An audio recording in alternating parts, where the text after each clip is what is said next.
mindfulness isn't sort of an indulgent rest. You know, it's not like deep relaxation. Yeah. It's almost gym for the mind. So you're building that mental muscle to be able to notice where your mind is, notice if it's helpful for you or not, and then bring it back to now. We are speaking for the second time to Dr. Julie Smith, who is a clinical psychologist and the author of the best-selling book, Why Has Nobody Told Me This Before? And her book and all of her work is absolutely fantastic and really helps break down kind of the various mental health issues that basically everyone struggles with into an understandable form with lots of actionable solutions as well. I think what people are referring to is worry, right? So it's that kind of, I'm thinking about things way too much. I'm going round and round in circles. It's almost like that kind of thought washing machine, isn't it? Where you're just churning it over and over. In this episode, we're going to be talking about how to manage stress and anxiety. We talk a lot about overthinking and we talk about burnout. And along the way, we explore emotions, we explore challenging our limiting beliefs, and we explore strategies for how you can think about thoughts and feelings, the ability to hold thoughts and feelings at arm's length, and how we can get more perspective on whatever problems that we're struggling with. Most things that are sort of meaningful or feel like achievements involve discomfort on the way. So if you're not willing to make yourself feel vulnerable and uncomfortable, you kind of close a lot of doors to yourself, I think. This episode is sponsored by Kajabi, and they've actually got something really valuable for all of our deep dive listeners. Now, if you haven't heard of Kajabi, it's basically a platform that helps creators diversify their revenue with courses and membership sites and communities and podcasts and coaching tools. So it's one of the best places for creators and entrepreneurs to build a sustainable business. We started using Kajabi earlier this year, and as soon as we started using it, we were like, oh my God, why haven't we been using this product for the last 3 years? It's got everything you'd possibly need for running an online course or hosting an online community or building an online coaching business. And it essentially makes it really easy to run your entire online business, from payments to marketing tools to analytics. Kajabi has everything that we creators need all in one place. And actually, you don't necessarily need a huge audience to generate a sustainable income. A creator on Kajabi can, for example, make $100,000 by converting just 350 customers a year, depending on your price points. And in fact, there are creators on the platform that are making millions of dollars every year with fewer than 100,000 followers across their social media platforms. We've been using Kajabi to host all of our online courses since the start of 2023, from our $1 part-time YouTuber foundations to help people start off on their YouTube journey, all the way up to our $5,000 package for the part-time YouTuber accelerator, which gives you access to me and my team. And Kajabi does not take any cut of what you earn. Creators keep and own everything. The way Kajabi makes money is through the monthly subscription fee, and even though we generate like literally millions of dollars every year from Kajabi, we're still only paying them a couple of $100 a year. And actually, in their lifetime, Kajabi have paid out over $6 billion to creators, that's billion with a B,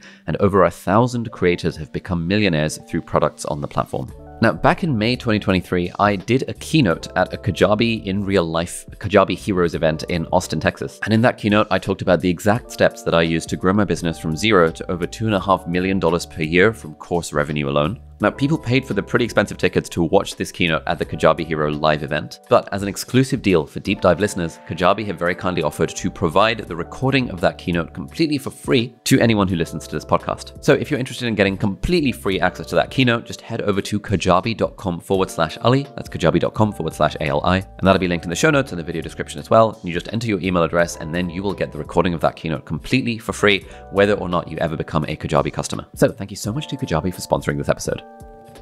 This season is once again being sponsored very kindly by Trading 212. Now, people ask me all the time for investment advice because they see that I've made money and I've made videos talking about where I'm investing that money. The thing that Warren Buffett and basically everyone who's sensible in the space recommends, which is to invest in broad stock market index funds, which you can do completely for free using Trading 212. Trading 212 is a fantastic app that lets you invest in stocks and shares and funds in a commission-free fashion. And they've got a bunch of features which are really helpful, which is why I personally use Trading 212 to manage a portion of my portfolio. So firstly, they've got this great pies and auto invest feature. So if you're interested in potentially getting into investing, what you can do is you can browse the different pies that different people have created on the platform. So you might get like a hedge fund trader who's gone onto the platform and has created a pie of investments, having done a bunch of research and stuff. And that pie might be like, I don't know, 20% Apple, 20% Tesla, 10% this, 10% that, but it's generally way more complicated than that. And you can see the performance of that particular pie of stocks and shares and funds. And then if you want to copy that pie into your own account, you can just copy and paste it directly in. And then you can invest any amount of money and it will automatically split it according to the allocation in the pie. So if you wanted to just play around with £100 and you were like, okay, that pie looks good,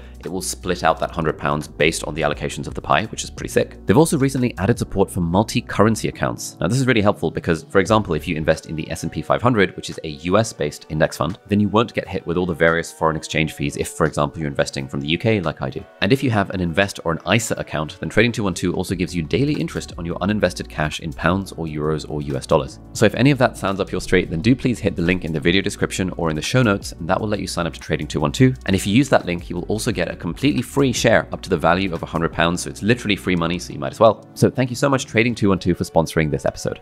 Right, so recently I've started to think a lot about my health, and that's why I'm very excited to say that this episode is brought to you by Huel. Now, I've been using Huel since 2017, since my 5th year of medical school, but since interviewing the founder, Julian Hearn, on this podcast in season 1, and hearing the origin story of Huel and how it came together, Huel has now become a staple part of my life. Now, if you haven't heard of it, Huel is essentially a meal in a bottle. So each little bottle is like a shake that has 400 calories, 22 grams of protein, and a good balance of carbs and fats and fiber, along with 26 different vitamins and minerals. And obviously, when it comes to health, there is nothing that beats the gold standard, which is a healthy, nutritional, freshly prepared meal that has like the perfect balance of all the things. But if you lead a particularly busy or hectic lifestyle, like I sometimes do, it can be hard to make the time in our schedules to get this absolute gold standard meal, which is why I personally like using Huel for those moments of my day or of my life where I don't quite have time to cook. I don't quite have time to try and go to like a gourmet restaurant and sort of get some kind of healthy meal. I just want something that covers my bases in terms of the macros that I need, and that's pretty tasty as well. The Huel ready to drink bottles come in 8 different flavors. My favorite ones are banana and salted caramel, so if you find those, you should check those out. And if you're interested in trying these out, then head over to huel.com/deep dive, and with your first order, you'll also get a free shaker if you want the Huel powdered version, and you'll also get a free t-shirt. And these are quite nice t-shirts. They fit very well. They make the biceps look a lot bigger. So thank you so much, Huel, for sponsoring this episode. Welcome back to the podcast. Thank you for having me. It's been almost 2 years to the day since we recorded our first episode. And you haven't aged today. Well, thank you so much. I think it's the retinoids. But your life has changed a lot in that time. Yeah, well, yes and no in some way. You know, I guess you might or might not relate to this because you're kind of living the life. Whereas for me, when I kind of started all this, I already had children and a family and stuff. So while life has changed to a degree, it's also a lot the same. You know, I'm still getting up, taking the kids to school, trying to do some sense of work within those school hours, and then being mum again in the afternoon, and then, you know, working into the night to try and create some sort of content without looking too tired. Yeah. So that feels a lot the same, but you get to do all this really exciting, interesting stuff, like come and see people like you and like have really fun chats and doing kind of interesting stuff. So yeah. So what, like I've seen you've been on a bunch of TV shows and stuff. Like the book has absolutely exploded in like sales numbers, and it seems to consistently be on the bestseller lists. And that's just like a level of success that is really rare in the book publishing world. Yeah. So how's that kind of roller coaster been? It's been amazing. It kind of took on a life of its own. And I think I looked at, how weird is this? So I looked last week and it was, I think it was like 70 weeks or something, 70 something weeks in the top 10. And yesterday I forgot to get a paper and have a look. So that is something to think of as you're about to publish your book, that, you know, like something that feels huge in the beginning and feels like it would be a marker of success or not. Later on, you kind of forget to even look because, not that the shine comes off things. I'm so grateful and it's been incredible. And it still feels good to know that it's, you know, getting into the hands of people. Honestly, I think it almost sounds a bit cheesy, but it is true.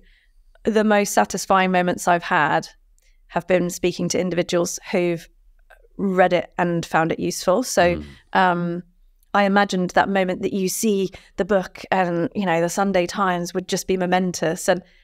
But that moment ends really quickly. You know, it's a matter of seconds, and then it's in the past, and it's, will it be in the next week, or will it? So it's always, you know, you're always looking to the past or the future. It's never the right now. So while it feels good to know that it's doing well and it's in there, some of the conversations I've had where I've done sort of live events or talks and things, people queue up at the end to come and see me, and they want to tell me their story, where they've been, what's happened to them, and how it might just be one part of the book that really shifted something for them and just kind of shifted their trajectory a little bit. And then it's then made such a difference over time that they, you know, they'll queue up for an hour to come and speak to me and say, thank you. You know, and those, you know, those conversations are just momentous for me, and I hold on to them. And because I never wanted to write the book for the sake of it. I wanted to do something that was helpful and stick to the reason I'd started in the first place. So those conversations genuinely sort of hit me and stay with me for sure. Yeah, wow. Yeah, I think there's definitely something there around the things that bring the most meaning are when we're in service to others. Whereas I think a lot of us, me included, very much so, chase like the achievement accolade of like, oh, hitting the bestseller list. But then, as you said, it's just sort of a flash in the pan. It's like, cool, whatevs. Yeah. But it's, I guess, kind of seeing that impact is the thing that really, really moves you. Yeah, I imagine that moment of, if that ever happened, that I would be, just overwhelmed with emotion and, drop to the floor or whatever. And there would be this sort of Hollywood moment. And it just really wasn't like that. It was sort of, yeah, cool. Because that bit's sort of out of your hands in some ways. While you can do everything you can do to help that, it's just one marker of success. I could probably sell that many, but everyone who bought it hated it. But the fact that people come up and say, thanks, I found it so helpful that I bought 3 for my family at Christmas. And that's, yes, kind of thing. That's a good vibe. So what sort of stories do you hear about the book? Like what kind of things do people say that make you feel, yes? Do you know what? Because it's obviously a book about mental health and tips that come from therapy, it's often people who have really quite painful stories. And I think I annoy the staff actually from these events where people will queue up to kind of come and say hello at the end. And it's not just an average, hi, thanks for the book, bye kind of situation. When somebody wants to, is queued that long to say, I want to just share something with you. And it's often the deepest, darkest moments of their lives that the book might have helped them through even in a small way. You can't take 2 minutes over that. You've got to take your time. And often at these events, people are like, come on, you need to get through. And I'm like, no, you take your time. These people have been kind enough to buy the book and then to queue up to say, thank you. But yeah, often those stories are around being in a really dark place and often not knowing where to turn as well. That the reality is, however much I would like everybody to have access to therapy or something like it, they don't, for lots of different reasons. And often it's those people who haven't had access to something like that, or that it's not been enough for them. If you get your, 6 or 12 allotted sessions of the NHS and then you don't have access to anything beyond that, where else do you go and what do you do? So sometimes it's been in addition to something. So I guess that's kind of surprising to me that, for me, reading something in a book can just completely change my kind of belief or a decision or an action, and therefore completely change my life. And people kind of joke sometimes, I'll do a lot of videos being like, this book changed my life, because it genuinely did, because it changed something. So that's something substantial. But before you said that, I would have thought that, obviously, like, a book can't replace, like, quote, real therapy. But it seems like people are getting some value from reading a thing, and sort of is it helping them reframe a thought pattern, or like what's going on that they're finding it so helpful, even if they've tried therapy before? And you're right, it can't replace therapy, and it's really an insight to some of the things you could learn in therapy that you could take on yourself if you kind of practice and reflect on those things, and use journaling to kind of keep learning those skills and stuff like that. But there's still a lot to therapy that is so much more than that. So, what I'd love to give therapy to everybody. It is impossible for that to happen. But yeah, it kind of, if it can help in any small way, then it's worth doing, I think. Nice. One of the things that I was flicking through this the other day, filled out this feeling wheel. And me and one of our team members were doing it to be like, I was trying to figure out like, what are the feelings that I felt in the last week or so. Yeah. Because I guess since the last time we did the interview, one thing that I've been seeing a therapist as well, and trying to get more in touch with my emotions, and trying to sort of feel feelings in the body rather than just sort of walking around with them in the mind. And when people would ask me how do you feel, I'd be like, what? Like that sort of question I still find very hard to compute almost. But then seeing like the feelings wheel, I wonder if you can just like describe what is the feelings wheel and like what could be helpful about it to people? Well, actually, that's a really common experience where, some people are more in touch with their thought processes. So you'll ask them what they feel and they'll say, well, I'm thinking that, and they're kind of reeling off the thoughts to you. Or, you'll ask them what emotion is present and they'll say, well, actually, I've got butterflies in my tummy, or I'm really tense. And so they're more in touch with the physical sensations and emotion. And it's all part of the same experience, right? And I think I mentioned in the book about it being it's almost like weaves in a basket. They're all aspects of the same experience, but you don't necessarily experience the weaves, you experience the whole basket. And so you get this kind of sensation, but you don't necessarily have words to describe that.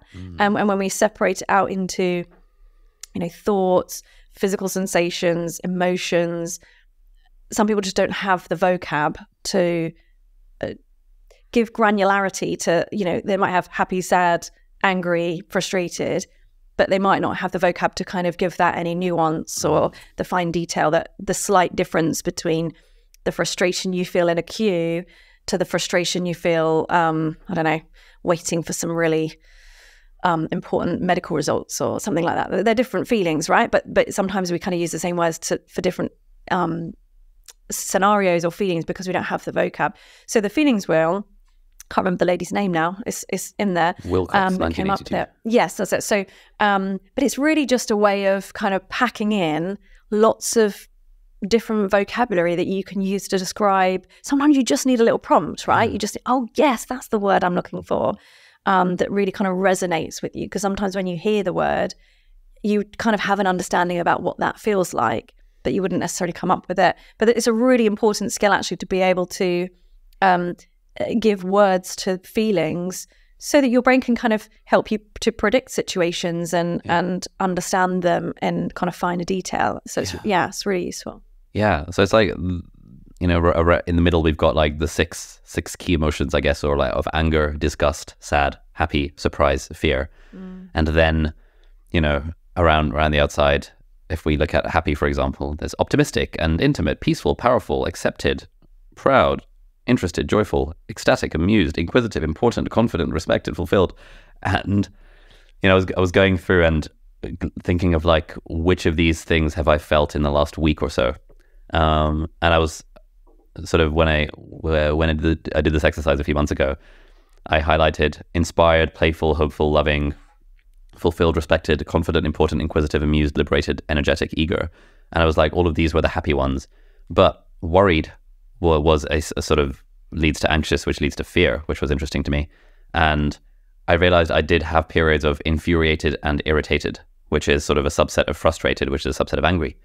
And I wouldn't have I was like, oh, I guess I was sort of anxious equals fear, and like frustrated and kind of irritated equals angry. There was something about seeing it in the wheel that was like, I didn't quite realize that. I was like, oh, I am feeling fear. Yeah, because sometimes there's social pressure around, or social expectations around certain emotions as well, aren't there? Sometimes attached to gender. So, some people who, maybe for men, for example, who don't feel that it's acceptable for them to feel fear, might use a very different label. Like you say, that in the wheel, you can see that it is connected to fear, but they might use a different label because it feels slightly associated with something different. And it feels more acceptable to say out loud. And maybe for women, that would be more around anger, actually, that lots of women wouldn't use the word angry, but they might use something else, like frustrated or something that feels a bit more acceptable, a bit more kind of nicey-nicey. Yeah. What do you think is one thing I'm still trying to, figure out is, on the one hand, there's the view that feelings are not facts, and feelings are just, these sensations that arise in the body that the mind then gives color to. And if you're feeling angry, it's because it's not actually that something has happened it's not a law of physics that you should feel angry in the moment. It's a story that you're telling yourself about how that person shouldn't have done the thing which makes you feel angry. So that's like one side of it, which I think I drank the Kool-Aid of that quite a lot, where it's like, oh, feelings are just meaningless, right? Because feelings are not facts, and I can control my narrative and therefore control my feelings. Then on the other side, there's the whole idea that like actually feelings tell us something valuable, and we should be mindful of our feelings, but then people will then get there's the risk that people then get too attached to the fact that they feel angry, not realizing that actually you can potentially change that. Do you get what I'm getting at? Like, I'm not quite sure what, there's some sort of balance between these two extremes, I think. Yeah, because there's a sort of sense that you can go down the road that, okay, well, if my feelings aren't facts, then can I trust them at all? And are they of any particular use to me? And the answer is yes, because, you know, we have to accept that, okay, the brain's function is trying to help you generate meaning from whatever's going on. So it's trying to help you understand what's going on in your environment, the demands that are placed on you, all of those things. But it only has so much to go on, right? It's only got so many clues. It kind of assesses the situation from your inner world and your biology and what's going on and your blood pressure and your heart rate and all those things, and makes an assessment about, you know, how we're feeling, but also from things that are going on around us. But it doesn't always have all the data.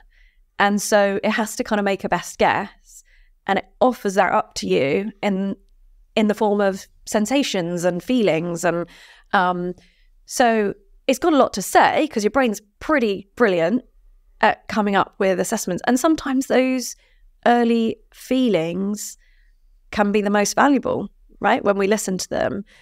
So I think we have to, you know, listen to our emotions as we would listen to any message, and hold it lightly, you know, accept that it's, okay, this is one possible version of this reality, and that it's the first feeling I got. So I'm going to hold on to that. And I'm going to also stay open to other perspectives or the rest of experience. And so just because it's not the one truth doesn't mean it has to be completely disregarded. You know, there are lots of really valuable things that aren't the be all and end all. So it's, you know, holding it as valuable, but realizing that if we blinker ourselves and only look at that as the, you know, possible truth, we're really restricting ourselves there, and you can really go down a hellhole in some ways if your thoughts are distressing or painful and that kind of thing. And I guess that's a skill that people learn in therapy or through reading the book and through practicing, like this ability to hold the feeling but hold it lightly. Yeah, and it's not easy, right? I think the whole thing about mindfulness is, you know, I think people get the idea of mindfulness that it's, you've got to go and sit under a tree somewhere and, you know, in Bali, or, you know, and kind of live that life, and it's very goal orientated.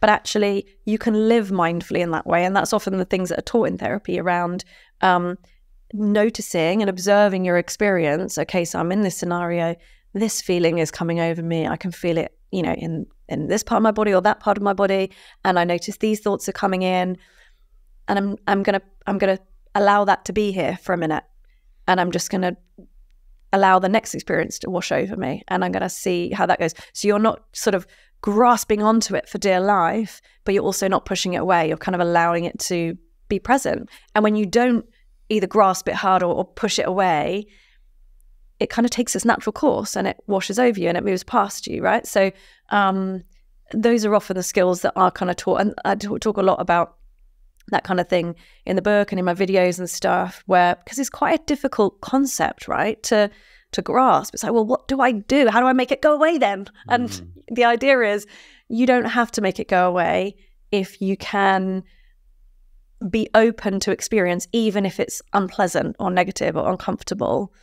And often when you stop fighting against it, that takes some of the power out of it anyway.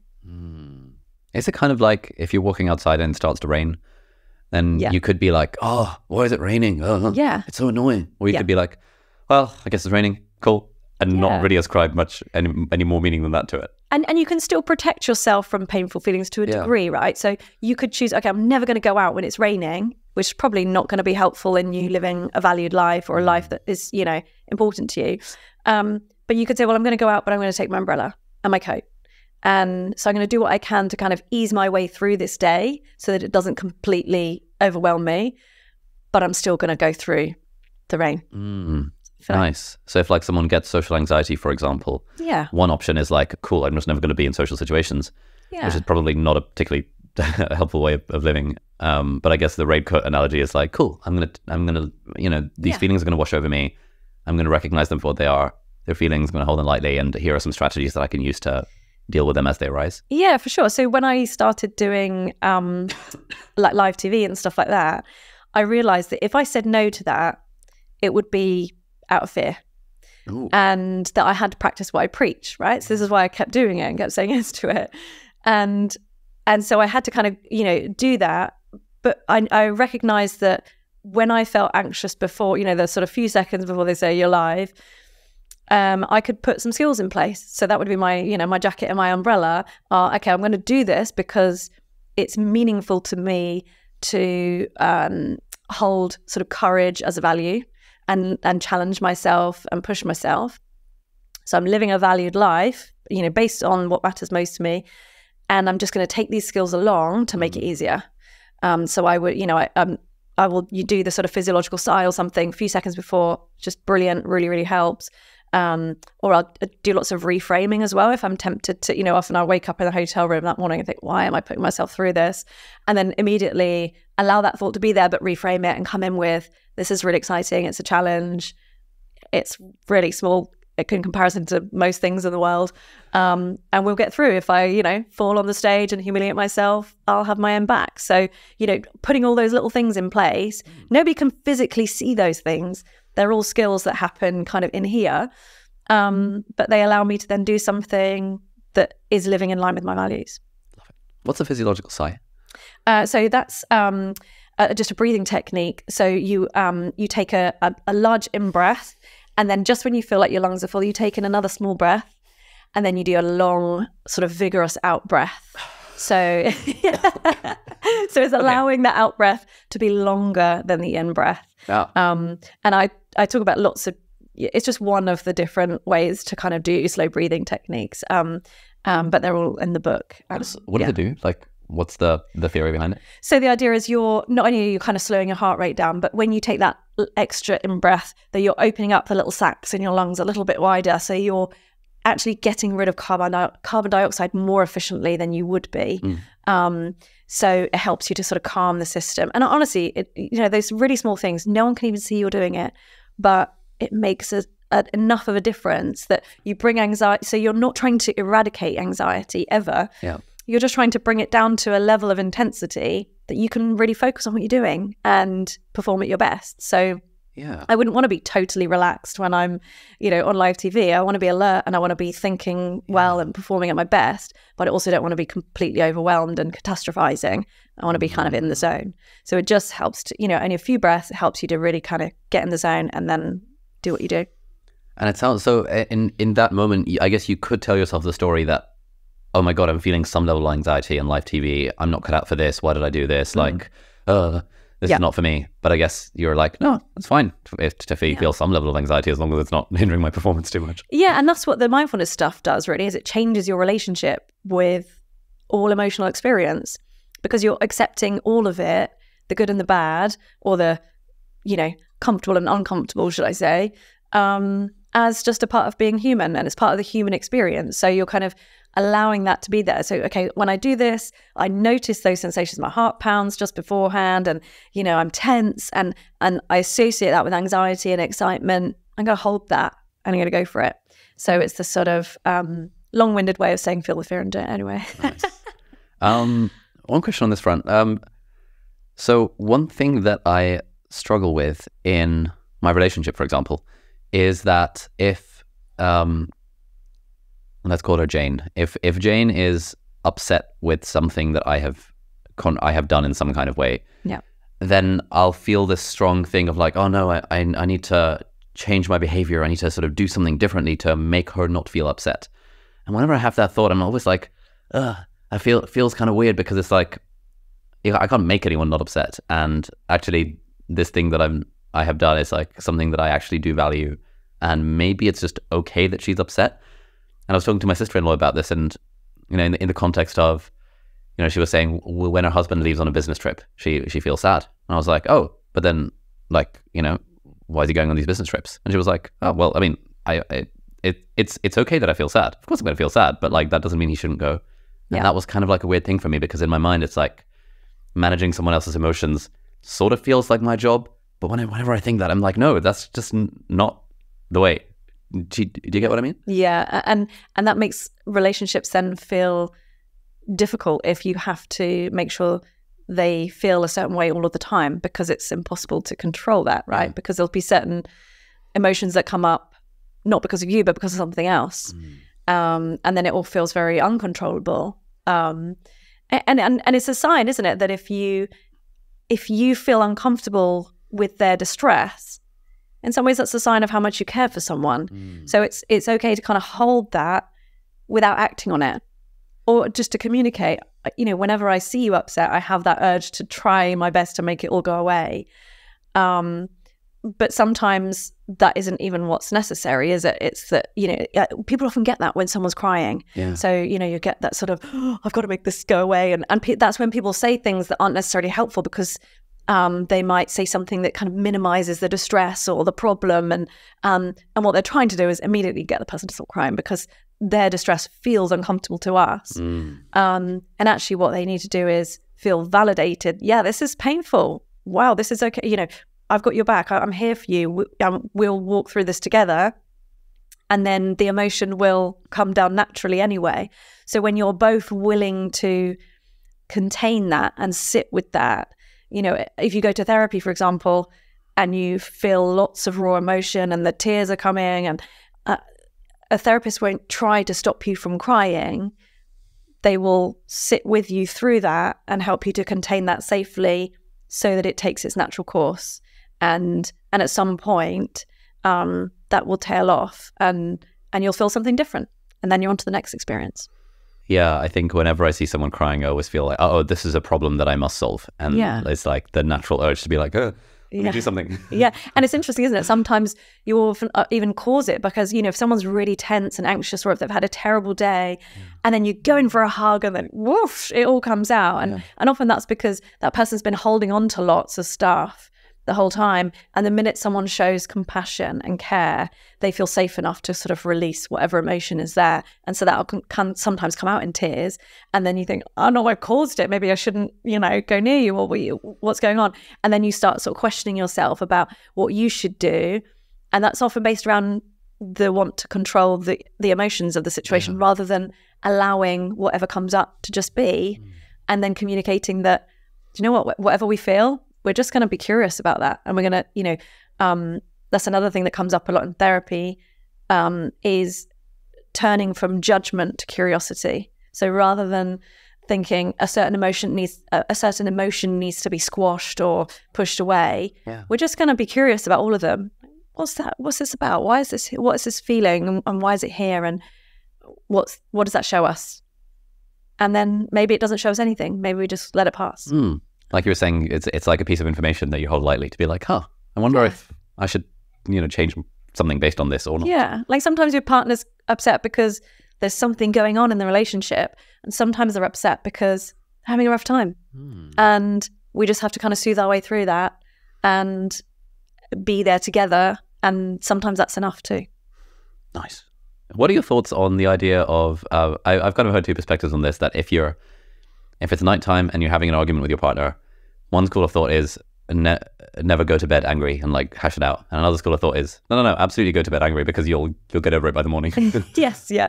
I can see both sides to it, but I would totally sit on the second one, really, because sometimes when you're in a really high emotion state, you're not in a position to resolve anything because you're both so angry with each other or upset with each other, and so the words coming out your mouth aren't helpful, but could cause more damage.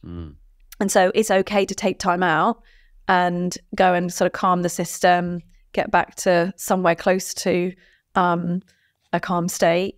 But sleep does that for us, right? So, you know, you can go to bed feeling something really uncomfortable or intense, and then you can wake up the next day and think, I feel fine now. Yeah. And sometimes you don't. But yeah, I would say if taking a break from each other or having a sleep is what is necessary to help bring that emotion down so that you can talk to your partner with more respect as you resolve something, then do it. Nice.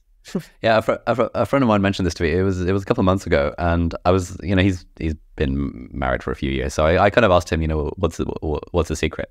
And he said, oh man, the one secret is that you set a ground rule that, like, after 10 p.m., you're not going to have any arguments. Because he was like, yeah, his wife would like, they'd be in bed and the wife would then bring something up, like a grievance or something. And in the early days of the relationship, he would like respond and they'd end up until like 3 o'clock in the morning trying to hash it out and not get enough sleep and then feel a bit miserable. And he was just like, you know what? If there's something to be talked about, it can be done before 10 p.m. And he said that just that one change made such an enormous difference to their relationship. Yeah. And because then also if you start arguing into the night and then you're both also sleep deprived for the next day, so it's unlikely to be resolved for a few days until you're both kind of in your right mind again. So yeah, I'd say that's pretty good. Do you and your husband have any sort of relationship rituals, like a weekly date night or like a weekly discussion meeting? I know some people do that sort of stuff. No, and do you know what? We're so busy. We used to kind of, before we had children, there were lots of holidays and going out and socializing and all those things. But now we genuinely, love spending time as a family. And when we're not doing that, we work together anyway. So he still works during the day at his own thing, and then we make the content together in the evening. So we spend time together and we're being creative together. Sometimes that's fun. Sometimes it's not so fun. Sometimes there's just a work element to it and you're grinding and I'm kind of, we're trying to film and I'm sat there kind of swearing at myself thinking, I just don't want to be doing this right now. And he's trying to encourage me, come on, or the other way around. So no, I don't. Do we have any rituals? I don't know. Not sort of really salient ones that I can say, that is our ritual. I'm sure we have little things. Probably something that's really helpful that's developed over the years of knowing each other is humor and being able to find humor in moments that could turn into something. So I think when you're younger and you're in the early days of a relationship, things that often turn into something because you're not so secure in yourself or secure in the relationship, that maybe they need hashing out. Maybe those things need those discussions in the early years.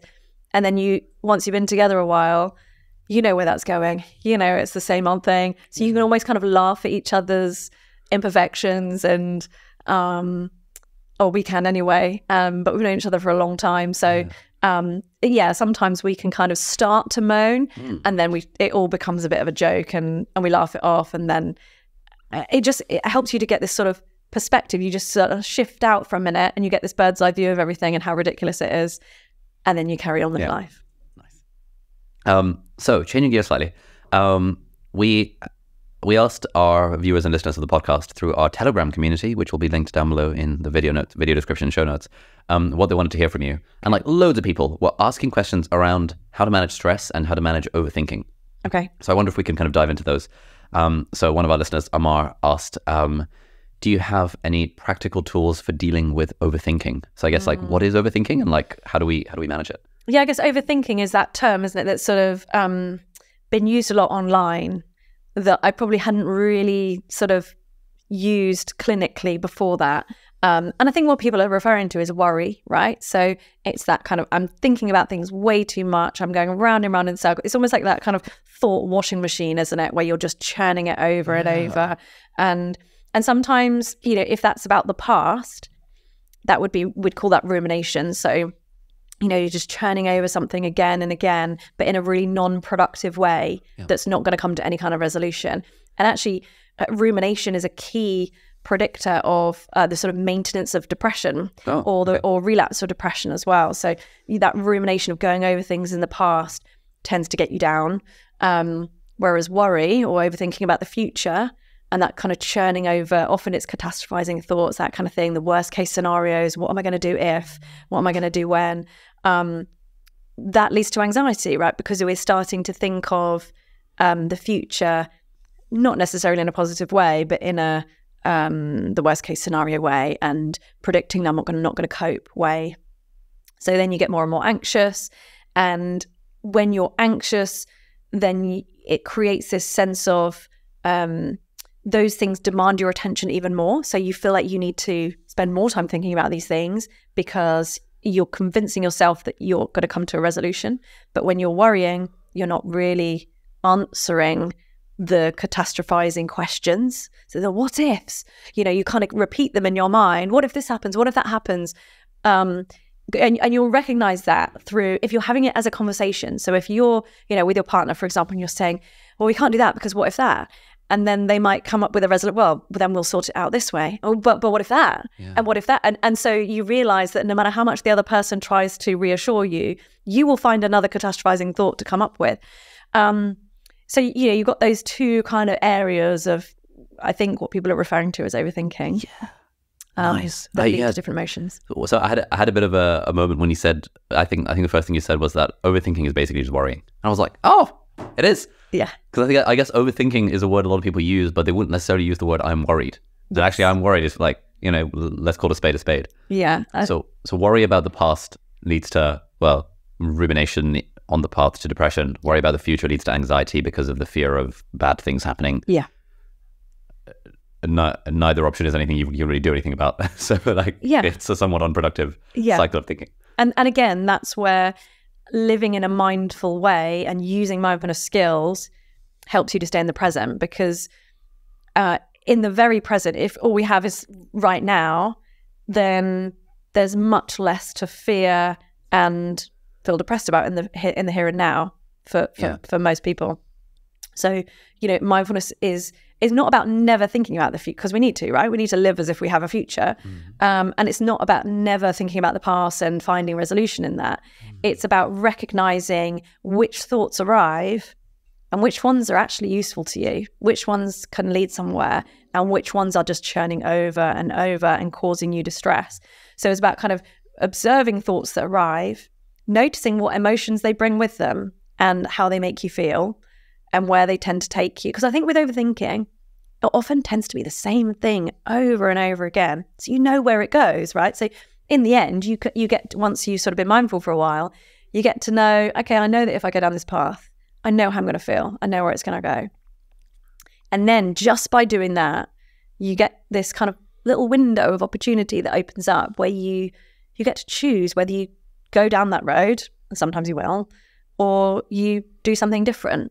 And you turn your mind back to the present, and you almost wait for the next thing to come, and the next experience, or you mindfully participate. So you're very active mindfully. So you'll do something that draws your attention to the here and now. Because if the worries, I mean, I did that. I talk about it in the book, I think, where when we first learned about mindfulness as clinical trainees in my cohort, it's kind of embarrassing, really. You'd imagine that a bunch of trainee psychologists would be really open-minded and a sort of nice audience to teach that kind of stuff to. And I remember feeling terrible for the tutors at the time, because it was a room full of sort of giggles and messing around, and everyone was thinking, are we really going to teach this? Is this helpful? This feels a bit wishy-washy. And I was absolutely a cynic when I first learned about it. And it wasn't until we got to, it was exam season, we were coming up to the Viva exams, and I had, different things due in, stressful time. And at the time, that's when I used to kind of go out for a little run in the afternoon as a way of just getting away from the desk and de-stressing. And so when I went for this run, and I thought, I'm just going to try this mindfulness thing while I'm running. Let's just see. Right. Okay. So, and I'm running through a sort of forest track on gravel. So I just focused on the sound of my feet on the gravel as my anchor to the here and now. So that was the thing that's happening right now, is what I can hear and what I could see around me in the forest and stuff. And thoughts of emails, deadlines, career possibilities, or, what on earth is going to happen to me after I qualify those, or will I ever even qualify, those kind of things. Those thoughts came all the time, that, probably thousands of times during that run. But each time I noticed that thought, or noticed that I'd gone off with one of those thoughts, I just pulled myself back to the sound. And I probably brought my mind back, 1,000 times. And then as I got to the end of that run, I thought, okay, I get this. It's not that you have this goal of ultimate focus and no other thoughts distract you, and, a kind of monk style kind of image, that stereotypical thing that people think of. It was more that I constantly made a choice about where I was going to place my attention in those moments. And that gave me, for this sort of half-hour jog or whatever it was, it meant that I chose not to worry for that time. I chose not to overthink everything. I knew I couldn't do anything about it, right? I'm out in the middle of the forest running. So I chose to just focus on the here and now for that time. And you know, it was in those sort of micro moments a little break for my brain, but it was work in a sense that I had to keep bringing my attention back. And that's the thing is mindfulness isn't sort of an indulgent rest. You know, it's not like deep relaxation. Yeah. It's almost the gym for the mind. So you're building that mental muscle to be able to notice where your mind is, notice if it's helpful for you or not, and then bring it back to now. And sometimes that's really difficult to do. And sometimes as soon as you bring your mind back, it's gone again. And you have to do it again and again. But yeah. Nice. That's the best description of mindfulness I've ever had. Because I've always got, like, obviously, mindfulness is a big buzzword. Yeah. But that idea that mindfulness is basically drawing your attention to the present moment. Yeah. On purpose. On purpose, which means that the thoughts are there and then the thoughts leave. But then you're not like attaching to them or over identifying with them. I kind of found myself doing this last night. So I was sort of very jet lagged because I got back from America yesterday and I couldn't sleep until like 5 a.m. And so I was like literally hours in bed, just like lying there.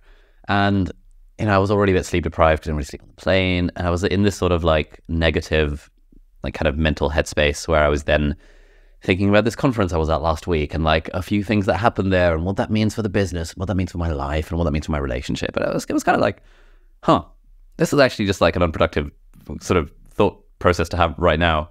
Because I also recognized that, you know, so it was a Tony Robbins concert. I say concert. It was sort of a cross between a concert and a seminar last week. And one of the things he often talks about is being in the right like state to make decisions about certain things. And I was kind of thinking to myself, okay, I'm overthinking all this stuff about the business and about life. But right now, it's a bit of the night. It's kind of hot. Like I'm sleep deprived. This is just not a good time to worry about this stuff. Yeah. And so I was trying to kind of draw my attention to my breath and things like that. And then I would sort of count like, okay, I got up to like 7, and then I would just forget because the mind would wander again, and I would bring it back to the breath to be like, nope, it's all good. Yeah. And after a few cycles of this, I kind of just had a moment of serenity where I was like, that's fine. Everything is just fine as it is. Like, life's good. Yeah. And I find that whenever I have these sorts of moments, I almost like laugh to myself because the conclusion is always, everything is actually just fine as it is. Like, yeah. I don't need to worry so much about the stuff. If I could do something about it, I'll do something about it. Cool, action point. Let's talk to this person about this thing on Wednesday when I meet them, like whatever. Yeah. And yet it's so tempting, isn't it? When we start to, you know, the mind wants to be busy and, you know, it's so tempting to go down that route and try and solve one of life's problems while it would be most helpful for you to kind of go off to sleep, isn't it? And so I actually use mindfulness a lot in that same way that if I sort of get into bed and my mind is busy on things, I'll just focus on like the physical sensation of being in the bed and the kind of, you know, what's the texture of the sheets, what's the temperature of the room, all that kind of thing that just kind of brings you back and kind of says, yeah, not now worries, I'm doing this. And I find that really helpful. Nice. One of the things you talk about in the book is to use a distancing language. What is that? So something from acceptance and commitment therapy, so ACT or ACT therapy. We talk about things like thought diffusion and getting this kind of separation from thoughts and emotions, really. So there are lots of different techniques you can use, but I use the kind of example of, you can remember the Jim Carrey movie, The Mask? You probably can't, you're too young, aren't you? But I think I saw it on TV one time, yeah.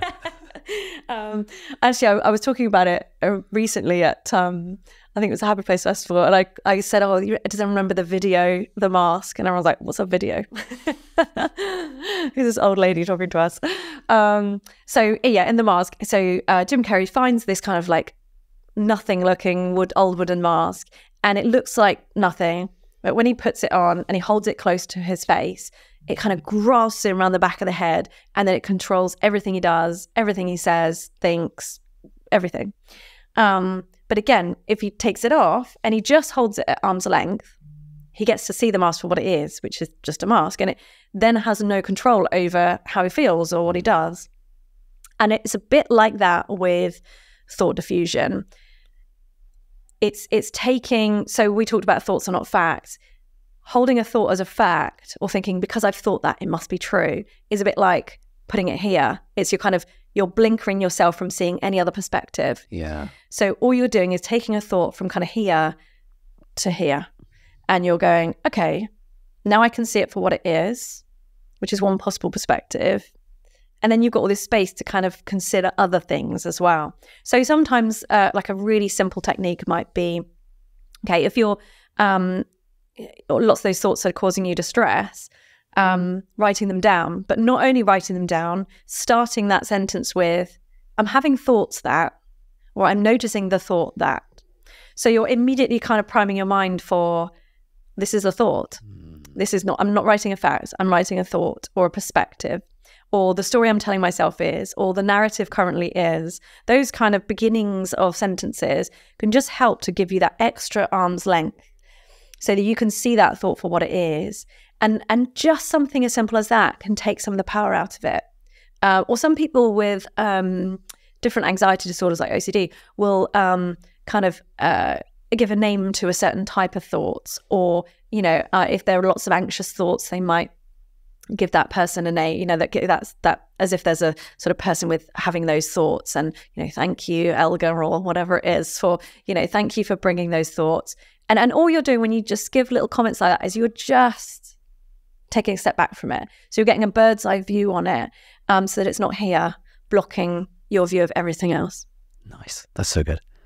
Yeah, I think that's I guess that's one of the benefits of journaling, that you write the things down. And I often find myself saying, like my internal narrative is blah, blah, blah, blah, blah, blah, blah. Yeah. And then once it's down on paper or on the iPad, I'll be like, okay, well, that's just clearly absurd because that's just not true. Yeah. But when it's in the mind, it's so easy for the mind to convince itself that that's true. Whereas written down on paper, it's like, okay, well, clearly this is just BS. Yeah, right. And some people will kind of have a thought and think, I can't even write it down. It just feels too, it feels too embarrassing or, exposing to write it down. And sometimes that's because we're buying into it more than we perhaps could or should. And so, the process of writing it down and the feeling of exposure that comes with writing it down, even if no one else can see it, is you kind of always getting honest with yourself about, let's kind of put this to the test and see if I can kind of still feel the same way about it once I've written it down on a piece of paper. Have you come across The Work by Byron Katie? Yes. Yeah, I started that was one of the books I started reading last night when I couldn't sleep, because at this Tony Robbins event, he was kind of talking about this method. I just find it really helpful. It's like these 4 questions when you're having a thought or some kind of limiting belief. Question number 1, is this true? And then just asking yourself yes or no, like, the body will have a response to that. Yeah. Question number 2, is this really true? It's like, actually, perhaps it's not. And the way that he was talking about it at this business conference was, a lot of us will have these limiting beliefs about what we can or what we can't do, and we'll say, in my case, that I can't grow my business because if I do, it'll mean my lifestyle is gonna become more stressful. Yeah. Like, is that true? Is that really true? Have I actually examined all the evidence and landed at this conclusion that growing a business always means that the owner becomes more stressed? And just writing it down and asking those questions. And then, the next, question 3 would be something like, how does it make you feel to identify with that thought? And then question 4 is, how would it make you feel if you just chose not to identify with that thought? Yeah. And then you do a turnaround, I think she calls it, where you sort of write down the exact opposite of which in this context would be, the more my business grows, the less stressed I'll be. Yeah. And you find reasons to support that. And it's just like a very simple step-by-step process where I was like, damn, this is actually bloody helpful. Yeah. And it's a sort of interesting, I say variation of, it's kind of CBT in some ways, that CBT will look at, thought challenging. So it's, and that would be one way to do a thought challenge, is just asking yourself, is it true? Often when we're really stuck with a thought and it's causing us a lot of distress, it's because we genuinely buy into it. And so, once you get to the point of therapy and you ask someone, is that thought true? They will say yes. And they do believe in it. And that's why they're in such pain. And so sometimes it's not enough. And that's when you can go into the sort of challenging that thought. So looking at the evidence. So is it true? Okay, let's just play around with the idea of taking it to court and where is the evidence, not only in my opinions, but what evidence would stand up in court to say this is true? Yeah. And then looking at the other side, where's the evidence that it might not be true or might not be the best reflection of reality right now? And you can go into doing all that kind of thought challenging stuff, looking at both sides, getting really honest with yourself about it. And you can get help with like from friends and stuff to do that if you're not in therapy. Because sometimes it's really difficult when you're really stuck on something to even consider other options. Yeah. And that's why you're stuck, right? Because it's not easy. But for some people, that's not the best way, because it can set up an argument in your mind, and then you're just ruminating on, so you can kind of try and go down for all the evidence that this thought isn't true, and then your mind just keeps coming back with yeah but this is the reason it's true, this is the reason it's true, and you end up almost in more distress because you're just going back and forth with this sort of internal argument, and that's when the ACT stuff is super helpful. So the diffusion stuff, so it's like, actually, do you know what, true or not, I'm just going to push this thought to there. Yep. And I'm just going to see it for what it is for a minute, and I'm going to try and hold it lightly. And I know that that's one option. I can go down that, and I can go down that route, and I can kind of fuse with that thought, and I can spend time with it. Where is that going to take me? And what are my other options? And sort of holding those options lightly, which is in some ways a bit more mindful. So rather than getting into the nitty gritty and trying to find the truth, it's acknowledging that often a truth is a mixture of different opinions and not one. And sometimes you're never going to find the truth. Yeah. And being okay with that, kind of holding that lightly and moving on to the next experience. Yeah, one of the things I find helpful is that almost that there is no truth.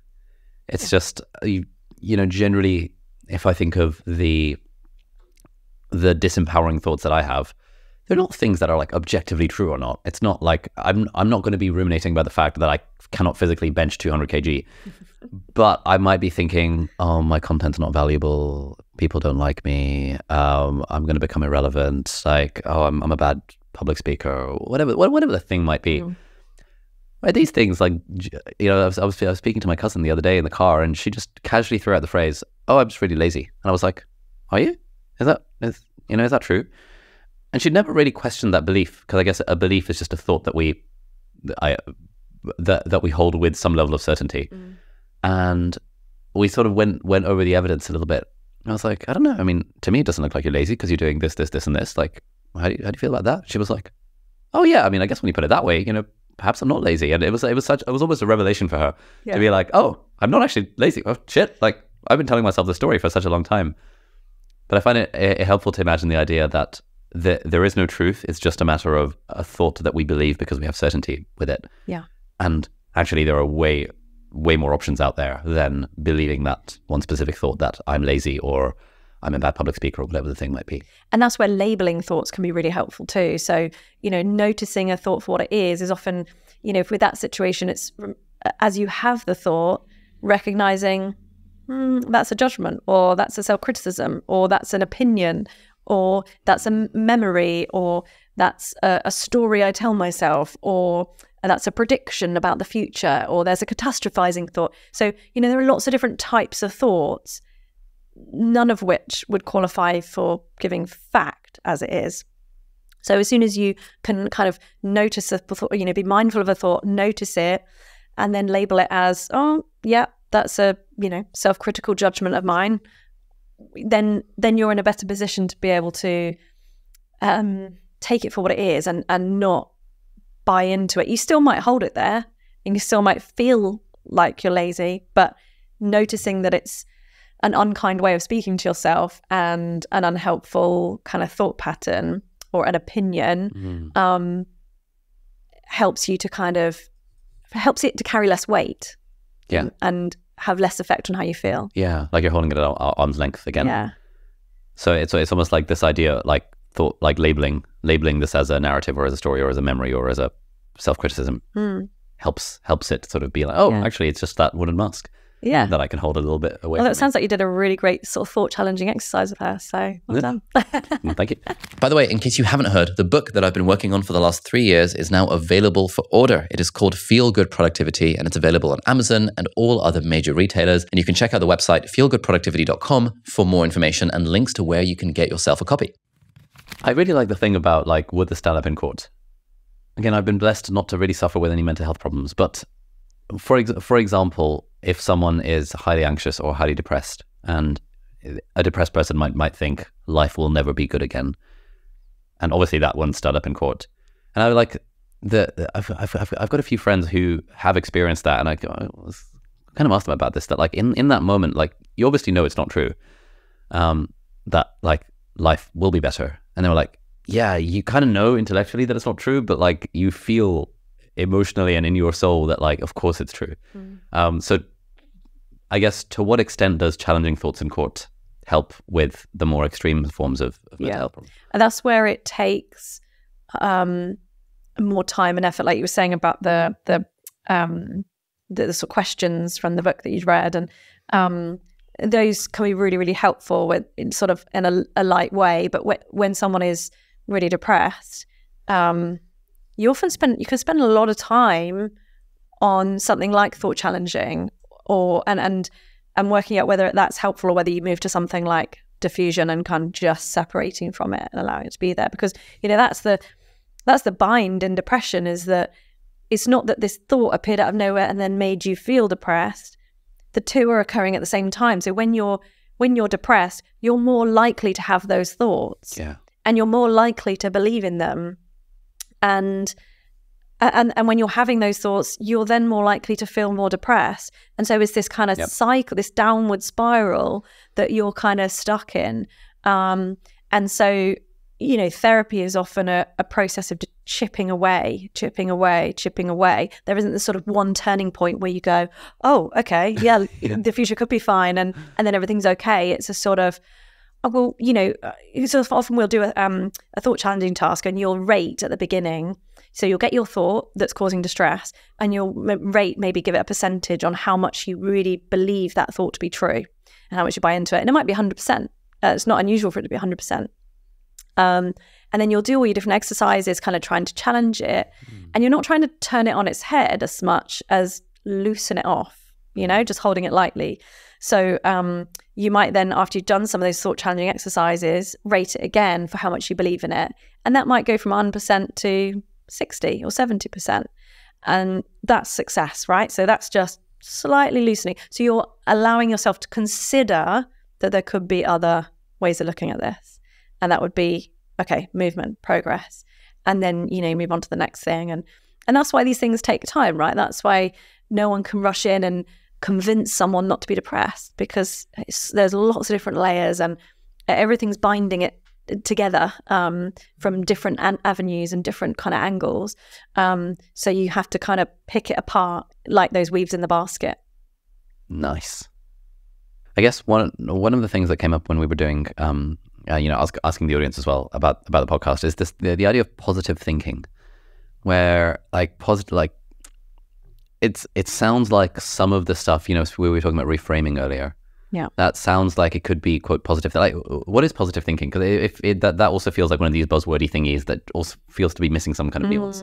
And that's where I kind of I gasped about it a lot, because I put it in the book about the sort of positive vibes only trend online, and the kind of don't allow yourself to think any negative thoughts and that kind of thing. And I don't really buy into that side of things, because in order to do that successfully, you have to really deny your own human brain. And because if we think of it as in, your brain is set up to kind of help you survive, but also to help you generate meaning and understand your environment and what's going on around you, and what demands are placed on you.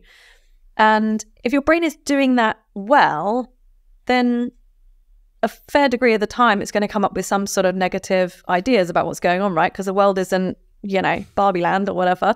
And so if you set yourself up with this idea of, I'm not going to have any negative thoughts, I'm going to be so positive, and then you inevitably have a negative evaluation of something, you then criticize yourself for being so negative. And I'm such a negative person, and I'm this and that. And then you go down and down and down and down, right? Because I had a negative thought. Maybe that thing was negative. Maybe it was an accurate reflection of your reality.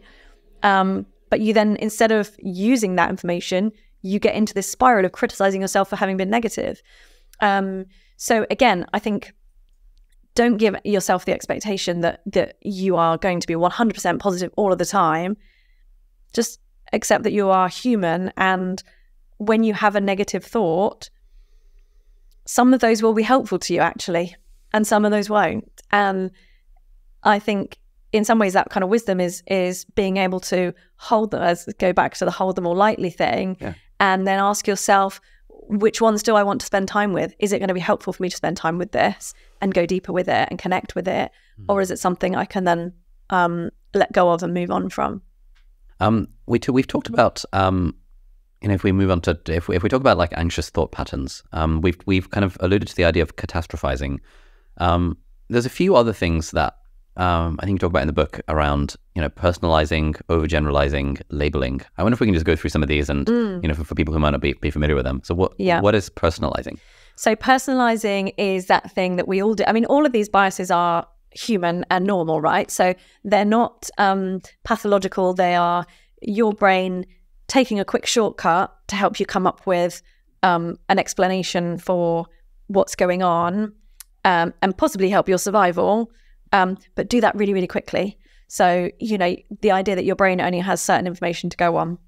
So let's say you're walking down the street and you see someone on the other side of the street. So you wave and you say hi, and they don't, you feel like they've seen you, but they don't wave back. And then your brain goes straight to, that thing I said the other day must have offended her. She must hate me. Everyone must be talking about me. I'm so awful. What was I thinking? How could I say something like that? And you go down this kind of spiral. Yeah. And if you kind of get the bird's eye view from that scenario, we could sit down here and scribble out 10,000 reasons why that person might not have smiled. Yeah. But you go down this hole of kind of self-loathing. And so you're taking an event that could have lots of explanations or could be fairly neutral, and you're making it about you, and often in a negative way that is kind of painful or hurtful to you. So you kind of personalize stuff. Nice. And I guess kind of understanding these is like, if you understand, I'm personalizing there, or I'm catastrophizing, it's again helpful to hold the thought at arm's length. Yeah, and just being able to kind of even label a thought as personalizing is still one possible version of that reality, right? She might hate you, but also she might not have put her contact lenses in. Yeah. It happens. And so it's acknowledging that when you've personalized, you can just be free to consider something else, or what you're going to do about it next, or acknowledge that you tend to go down that anxious route of thinking that the worst is happening and it's down to you, and that is your brain doing a good job. Again, it's not like a fault in the system, because that is quite a big psychological threat. If you feel like your friendship group or your community is not safe or accepting of you, then historically that is a risk to your survival. We live in groups, we live in communities. So, back in the day, if you were rejected by that community, your chances of survival were pretty drastically reduced. And probably still today, the effects of loneliness are not to be snuffed at. So it's your brain trying to keep you safe, but it's not always the best reflection of reality. It's just the quickest response from your brain that goes to the thing that's probably going to help you to survive the most. Nice. What is a mental filter? So I did a video on this actually, where I used like a big tray, like a big calendar type thing, and I put kind of different sized beans in to show kind of different types of thoughts. And the mental filter is often, you get this a lot with depression actually, where the good things that happen, for example, or thoughts about things that could actually make you feel a bit better, tend to get filtered out and kind of disregarded and left. And then what you're left with to focus on is all the stuff that makes you feel worse and the negative stuff. So I think it's an old video now, but I think in the video I used the example of, let's say you make a video and you're scanning through the comments and you're going past hundreds of really positive comments, and you're looking for that one person that doesn't like you, and so you're filtering out, you know, on the screen, you're filtering out all the positive thoughts that could help you to feel good about your content, and then you zoom in on that one thing that makes you feel worse. And I did that myself. I noticed in the early days where I was kind of looking through comments, and I was kind of scanning quickly through these really nice comments, looking for anyone who, you know, didn't like it. Noticing that was a mental filter in the moment just allowed me to go, no, we're not doing this. Okay, put the phone away. And so it's actually more, you know, labeling it and noticing what bias it is actually more powerful than you think, because it just allows you to kind of trip out of the downward spiral. I was interviewed on a big podcast recently, and the interview came out about a week ago. And I find myself going back to that YouTube video and looking at the comments and sorting my newest, because I've read all the comments on that video, and I'm like, you know, I'm so curious. And I find myself doing this as well. I'm like, yeah, nice comment. I'm like, oh, that's the one. And I saw one last night where it said something like, oh, you know, Ali Abdaal is just a scammer or something like that. And I was like, that's the one. And then I realized, wait a minute, like, just skipped past like 18. Oh my God, this interview was incredible. Ali is so articulate. He's such a humble guy. What a nice guy. Oh my God, this is so helpful. Best interview ever. And I just fixated on the one that was like, Ali Abdaal's a scammer. This is what I'm going to think about for the next 48 hours. Yep. the old mental filter. Yeah. Again, just having that terminology to be like, and the visual of just, oh, okay, yeah, fair enough. Yeah, this is a game that we're not going to play, so thank you very much. Yeah, it just enables you to see through it and to see where it's going to take you, and then to make the choice about whether you go with that or whether you don't. And sometimes you will, and sometimes you'll kind of do something different. What's the difference between stress and anxiety? So I talk about this in the book, actually. I think they're terms that, again, online get used sort of interchangeably, probably to mean similar or the same things. And we do have that one stress response, right? So we have that kind of threat system in our body. And we only have the one kind of survival response, that sort of, you know, fight or flight mode and stuff that people talk about.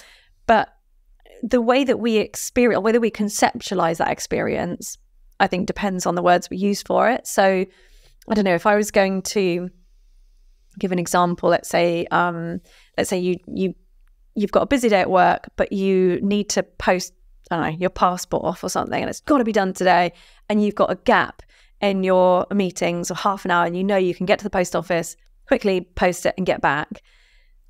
And then you get to the post office and there's this huge queue, and you're stood in the queue and you suddenly start to kind of feel that heart pounding or a bit sweating and what feels like stress. And that's your body kind of creating this increased sense of sort of alertness to say, do you know what, we might need to reprioritize here, because we might not be able to meet all the demands placed on us. We might not get back for that meeting. Yep. And then you're trying to work out what's most important here. Is it posting this or getting to that meeting? And you might call that stress if that was it. If it was sort of, you know, what demands can I meet? You might call it anxiety if you know that you're now not going to get back for that meeting, but your boss tends to humiliate people that turn up late. And so you're now anxious about public humiliation, which is more anxiety than stress. So it's really about kind of the way we conceptualize it, I think. And often we term things anxiety when it's sort of more threat-based or that kind of feeling. But people use those terms really interchangeably these days, I think. Yeah, as you were describing that, I was there was I think it happened was it last week or the week before, where often if my girlfriend and I are going out to dinner and we're meeting someone there, or we have like a reservation at a restaurant for a certain time, she'll take ages to get ready. And I will find myself being like, sort of feeling the stress response to be like, come on, like, it's not that hard. Like, you look great already. Like, why does it take, like, what even is that stuff you're putting on? You're like, come on. And I often notice that, like, oh, I'm feeling stressed right now. That's fine. Yeah. Like, I can just let it go. And I'll think, what's the worst that's going to happen? We're going to be late for the restaurant. That's fine. Yeah. What if they cancel our table? Great. We'll just go somewhere else. And then I'll be like, you know what? It's fine. I'll just read a book while she's taking ages to get ready and figuring out what shoes go with this thing, or whatever the situation might be. But I find myself kind of noticing that, like, oh, I'm feeling stressed right now.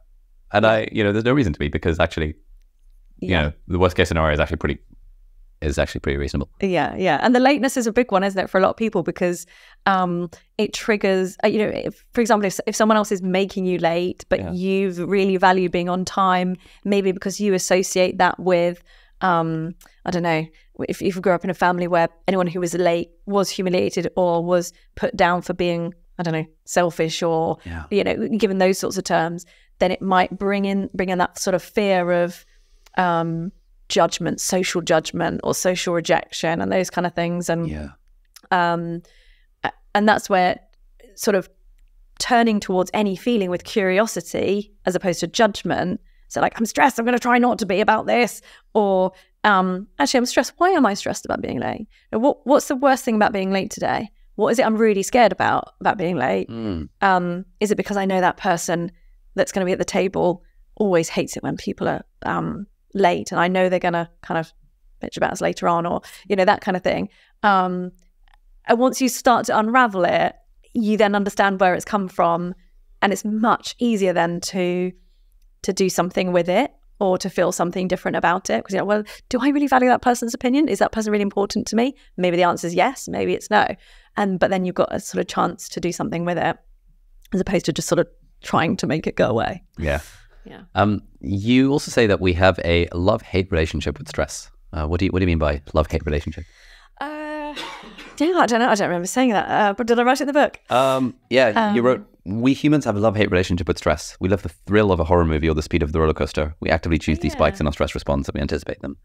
I mean, because, and that's the thing about anxiety as well, isn't it? That it's often talked about as something really negative that's pathological about us and we need to make it go away. And that if you ever feel anxiety, it's probably because there's something wrong with you. And it's just not true, is it? And I love the kind of example of the roller coasters or the horror movies, because that's an example of when we are more accepting of those emotions, so much so that we add them into an experience. You don't have to watch a horror movie. You could watch something else, but you choose that because the thrill of those sensations that come with it in what we know to be a safe environment really is in some way enjoyable. And it feels like living. It's an experience. And but then anxiety in other situations, we conceptualize it slightly differently, that makes us just want to absolutely eradicate it and make it go away. And that's where I think, shifting your relationship with emotion generally is just so powerful. It gives you so much freedom if you're willing to carry the discomfort that comes with whatever experience it is. It means that anything that means something to you is not necessarily out of your reach if you're willing to feel the discomfort of getting there. But if you're not, then a lot of the world is closed off to you, because most things that are meaningful and most things that are sort of meaningful or feel like achievements involve discomfort on the way. So if you're not willing to make yourself feel vulnerable and uncomfortable, you kind of close a lot of doors to yourself, I think. Nice. Let's talk about burnout.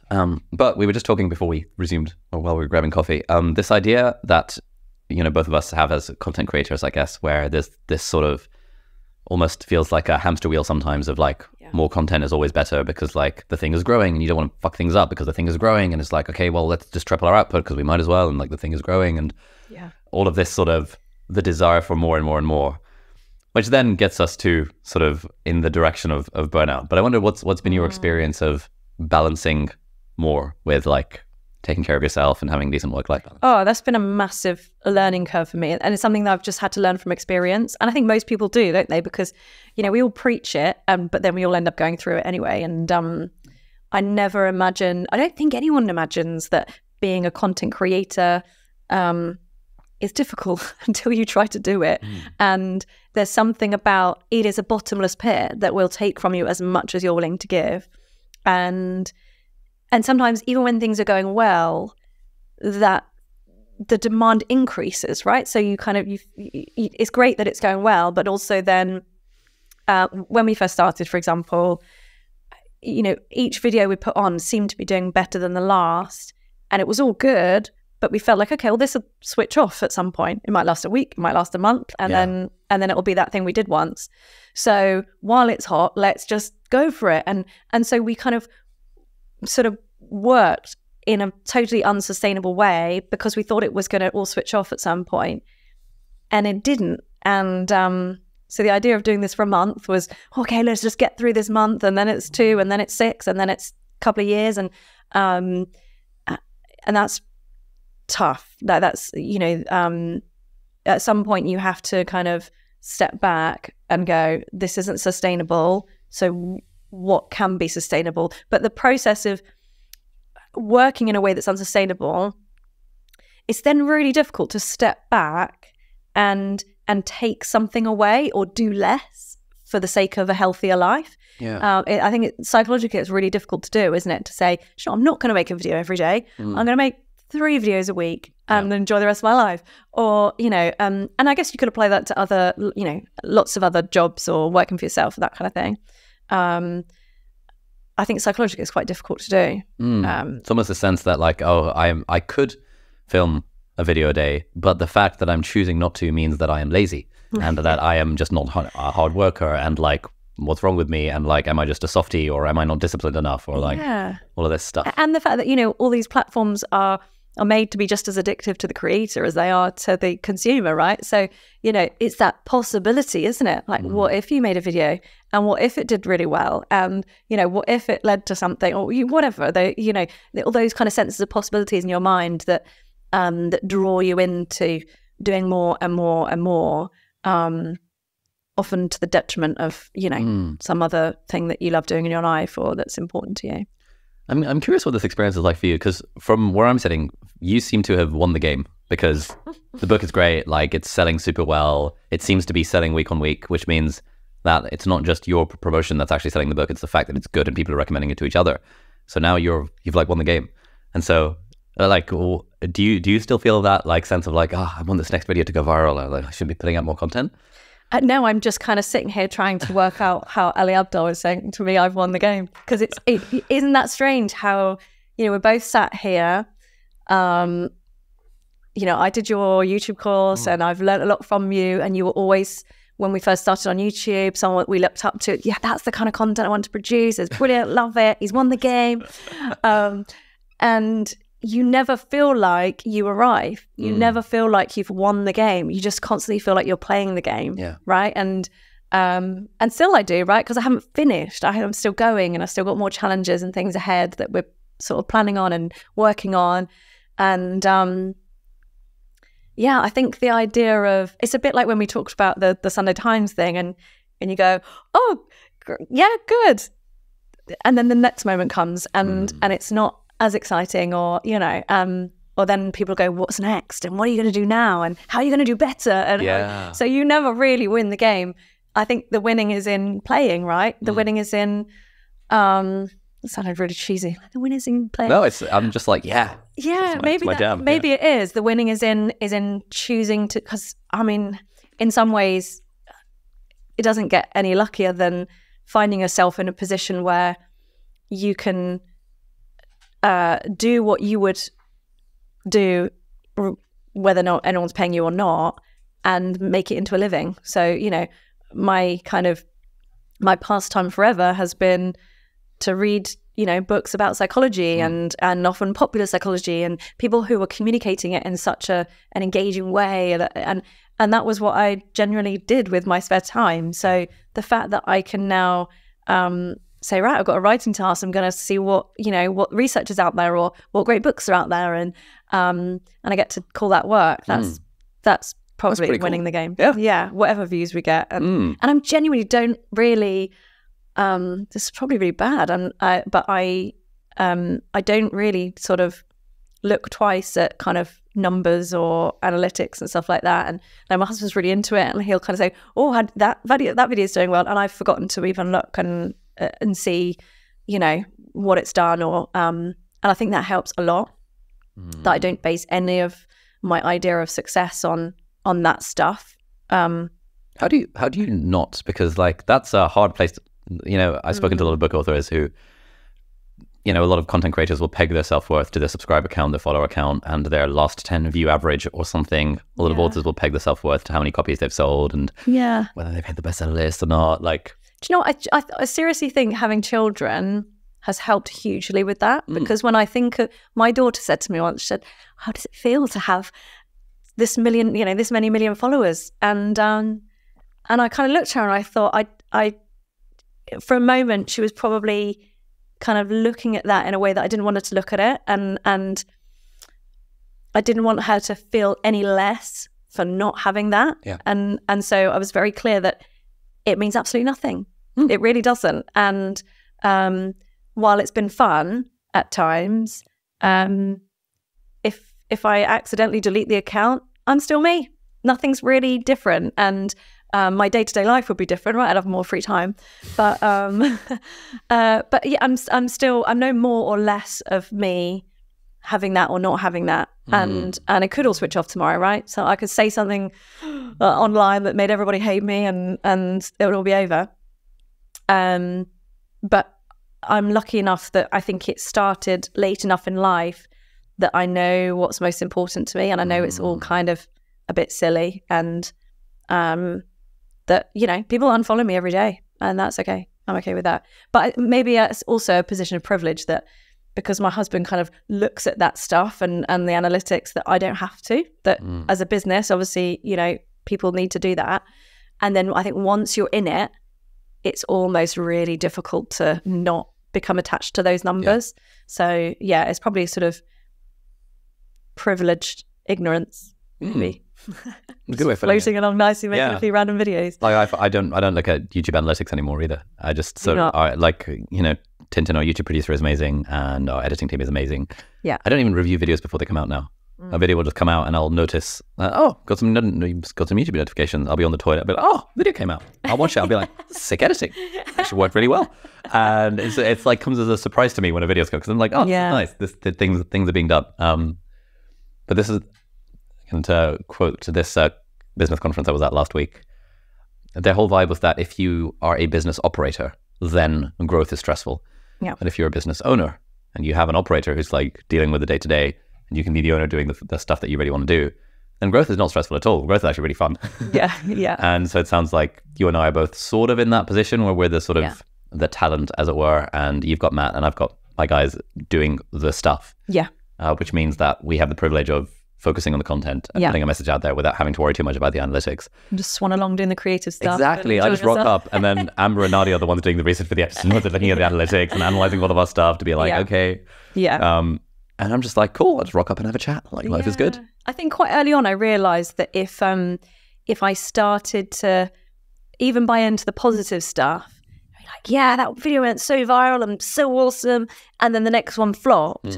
You know, if you I don't know, if you attach or associate your self-worth to the positive, you're also going to lose out massively when the negative happens, which it does, right? Yeah. And so I try not to attach my self-worth to the good or the bad too much, and just go with the kind of, this is a fun experience, and while it's all good and we appear to be being useful to people, then that's great.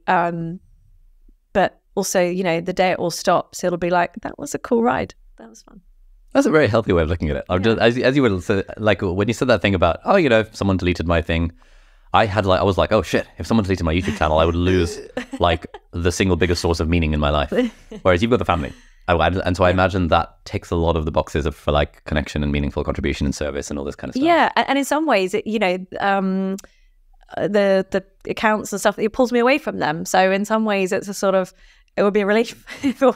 I don't mean that. It would be a relief, but it's yeah. I think having already got to a point in my life where I had a profession that I know I can always go back to, right? I know I can always go back to, you know, bums on seats and seeing people in the room, which I loved that part of the job, and you know, I just found it such a privilege. So I know that the bits of that I miss, I could go back to and enjoy. And so it's not, you know, it's probably a more privileged position than a lot of people if they've, you know, remortgaged the house and put lots of stuff into this thing, and then they're trying to, you know, keep a roof over their heads by making something work.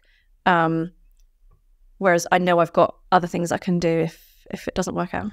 Yeah, I think once you're out of survival mode, then a lot of it then becomes Like, I mean, I'm definitely out of survival mode, but I still peg an unhealthy amount of my self-worth on like the fact that like the identity of kind of being a big YouTuber, and it's like that feels good, and it's like I feel like I'm doing something useful and all this shit. So if the channel disappeared overnight, well, I mean, honestly, if the channel disappeared overnight, I'd be like, great, let's do something else. Let's build that app that I've been wanting to do for a while and just haven't had the chance to do because of content and stuff. Yeah, that's a good place to be.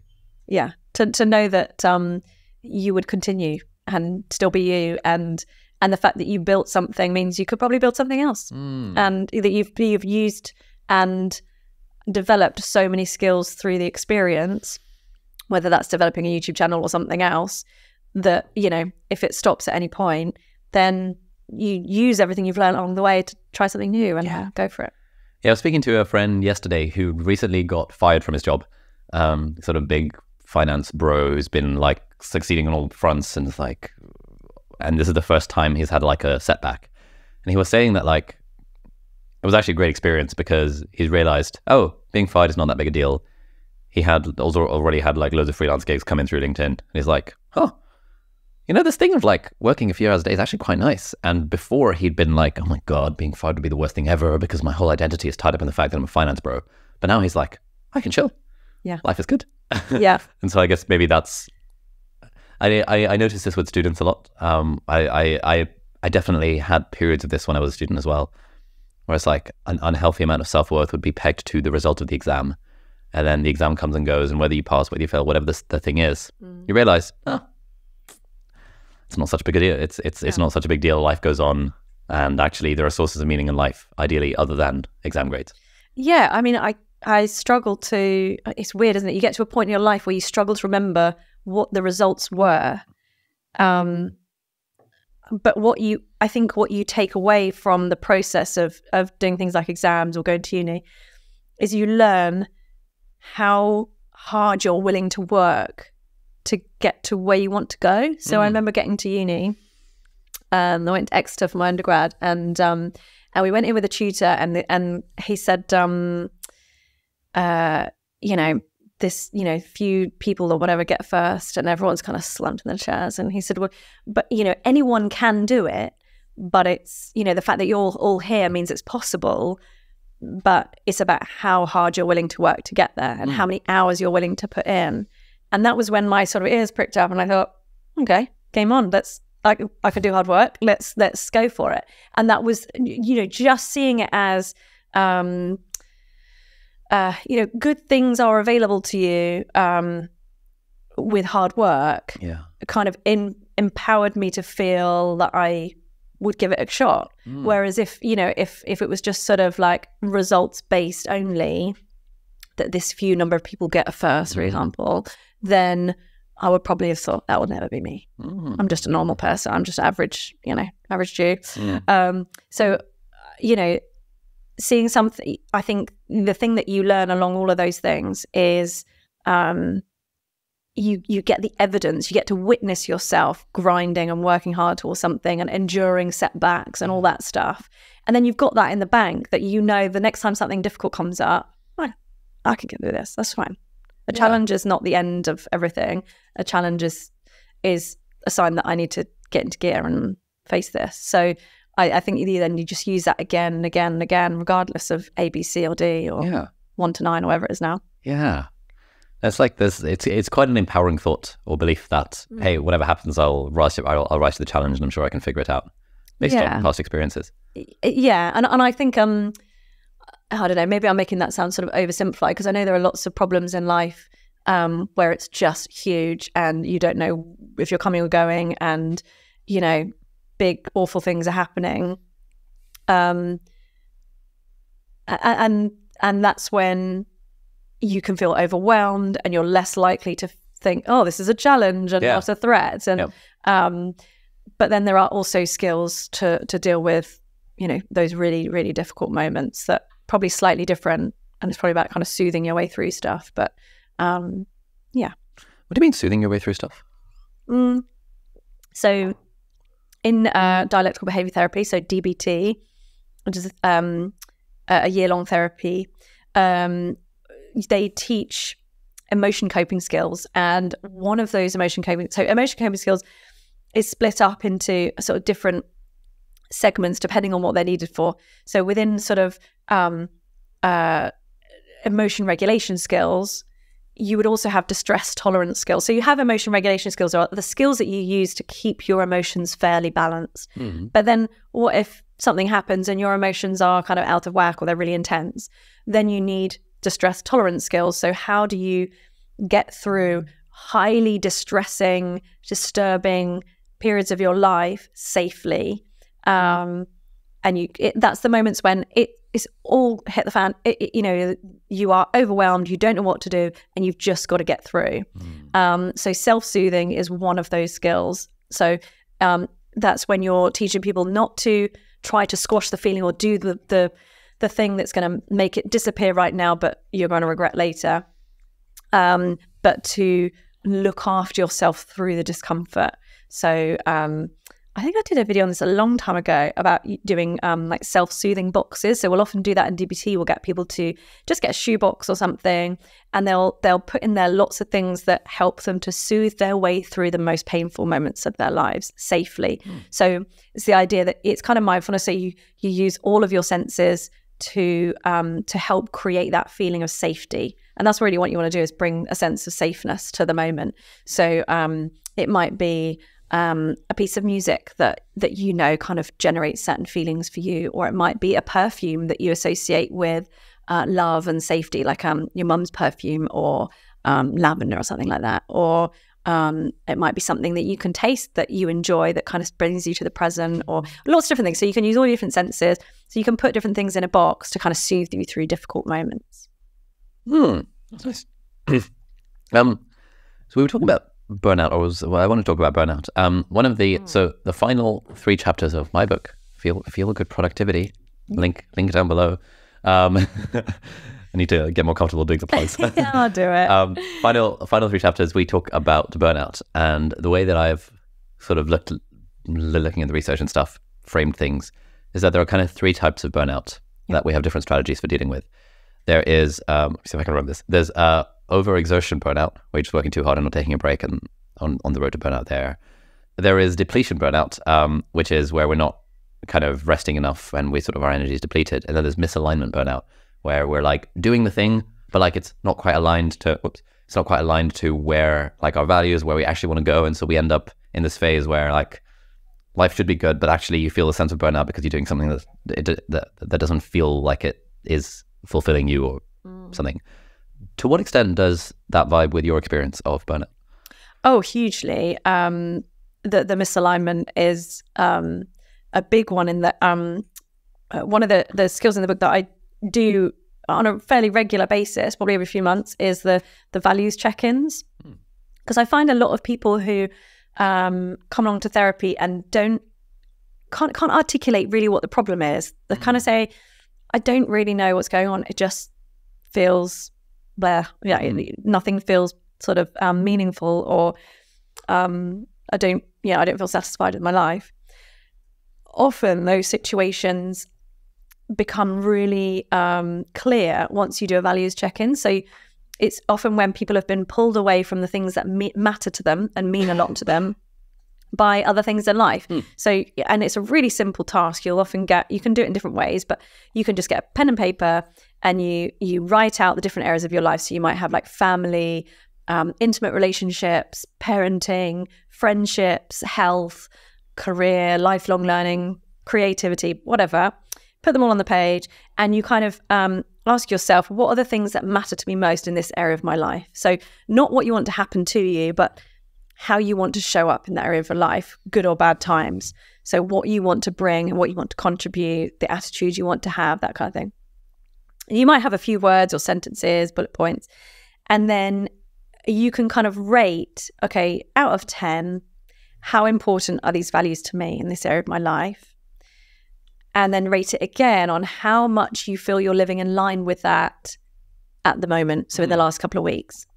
And then you get these 2 scores, and you get to kind of look across the page, all the different areas of your life. And it's a really good indication of where to kind of direct your focus next. Because if you've rated something as really highly important to you, but then your rating for how much you're living in line with that is like 2 out of 10, there's a disparity there that needs your attention. And it might, it's not a path for like self-loathing. It's just because often it's because something else has pulled you away from it. You might be doing really well with another area of your life, and it's not that you can do them all perfectly all of the time. It's that you probably have to, spin from one to another at each point. You can't, I guess the work parenting thing is a really obvious one, that it's really difficult to kind of be the parent that you want to be all of the time and have the career that you want to have all of the time. And so there's a sort of ping-ponging between the two. But just doing one of those exercises, if you're not feeling sort of satisfied, or if you're feeling burnt out, it's often an indication that you've just sort of been shifted away from something and you're not okay with that. So it's a sign to shift back. Nice. So you've got the different areas of life. And so in that, like, for example, in the family parenting category, are you asking yourself, like, what are the values that are most important to me? Like being there for my kids and like picking them up from school and stuff. Yeah. And then you rate how important those things are to you and then how much you're actually living. Yeah, that was a big thing for me. As everything got busier and busier with all this stuff, that I could feel myself just feeling a bit overwhelmed, and sort of had a look at it on the page. And yeah, being present as a parent was really important to me. But I'd obviously spent a long time locked in the office writing the book and then doing all these podcasts and stuff. And I recognized that I needed to shift back to being present more of the time to be okay with that balance. And but I think I've talked about this before, that I think often people have this misconception that balance is like finding the perfect sweet spot where you've just like, won the game or whatever, and you've got it all right and everything's good in your life. And I just don't think it ever happens like that. I think, if you're sort of on a balancing beam, the process of balancing is a constant shifting from like one side to another. And as you notice you're tilting too much one way, you kind of shift to tilt the other way and counterbalance. And I just think life is a bit like that. And so there's, like I'm here today and I'm not with my kids today, but we're going off as a family at the end of the week. So I know that I can, it's a little bit of a shift one way or the other. And I think that's okay. I think because you tend to, I think other parents will probably relate to this, that you just feel guilty whatever you do.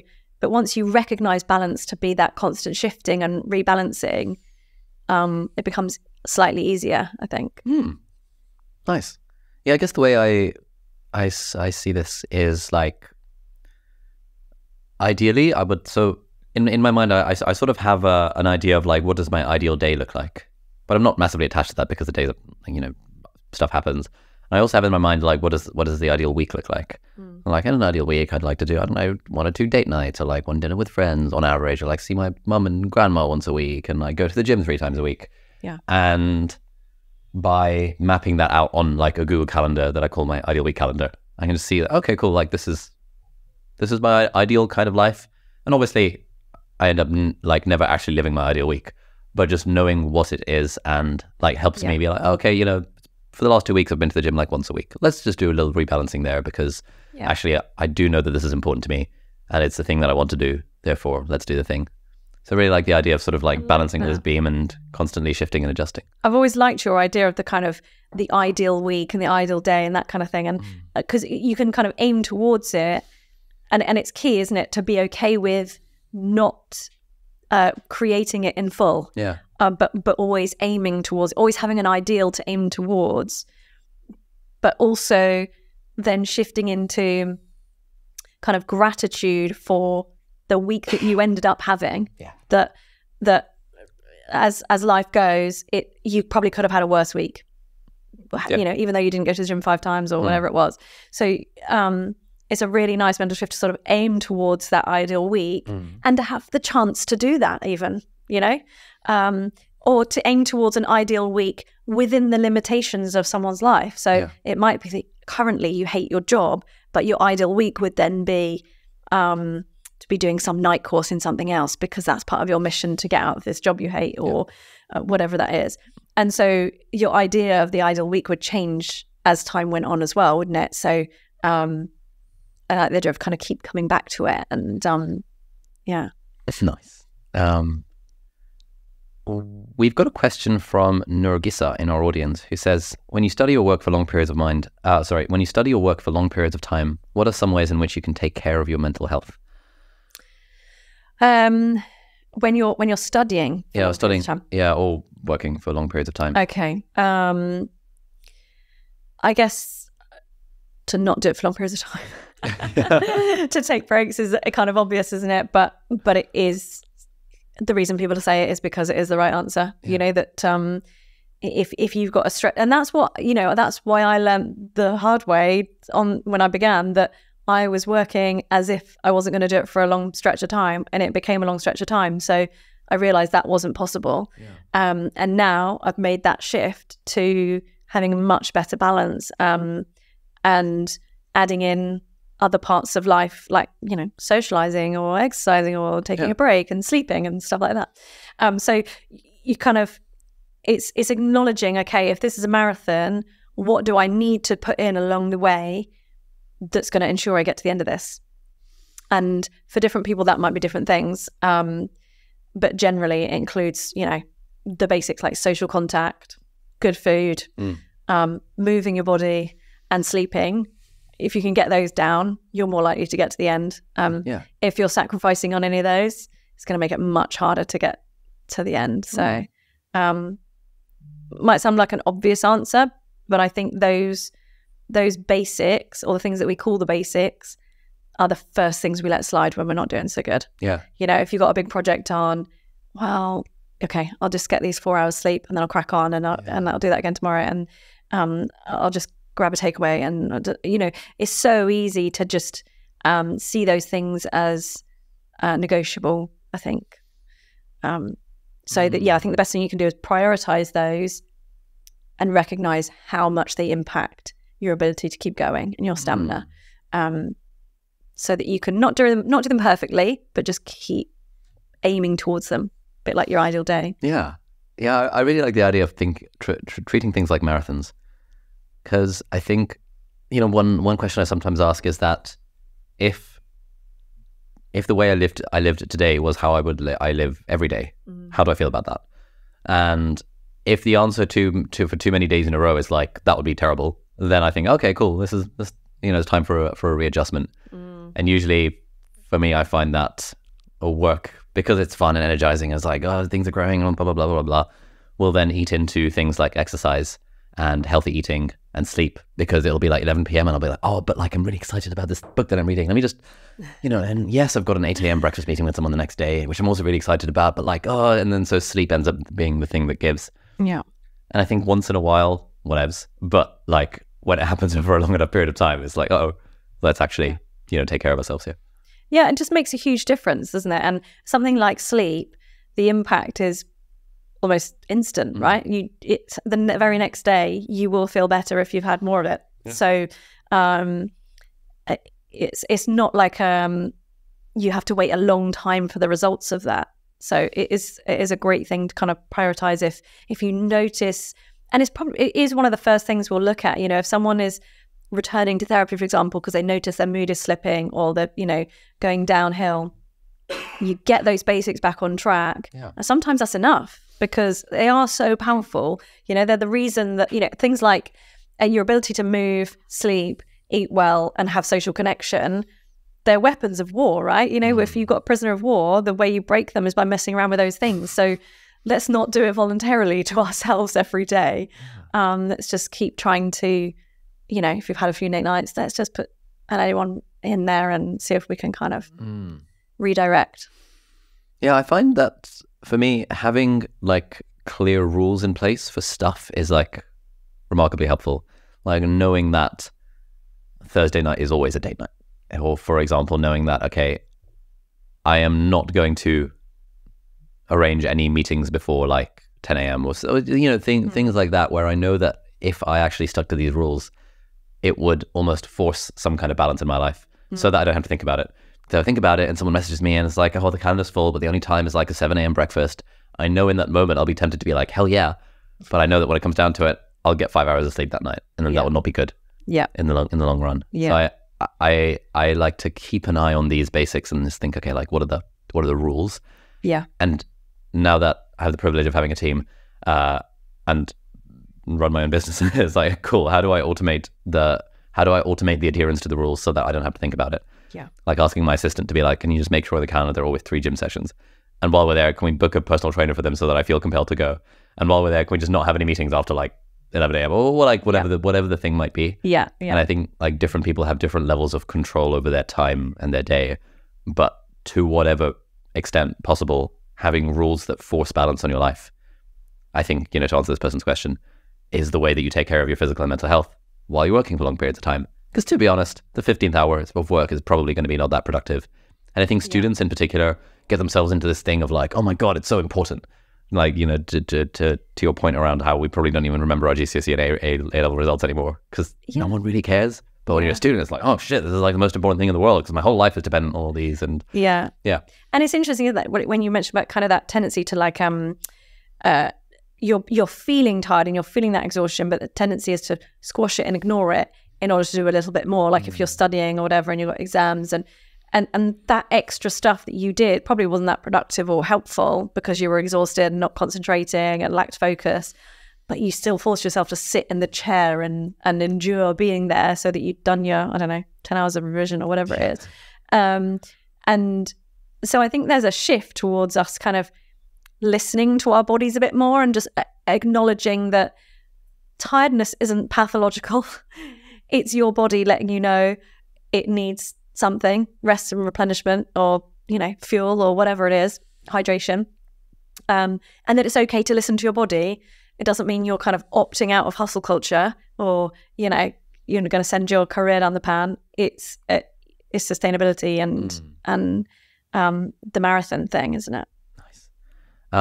Final question. A bunch of people in our podcast community asked around how, like, if someone that we know is struggling with a mental health or seems to be struggling with a mental health or seems to be struggling in some way, what are some ways to approach that situation in a way that's like tactful and nice and not too like getting involved in other people's business? If I think the sort of trap that we tend to fall into is often for the most well-meaning people because we desperately don't want to say the wrong thing.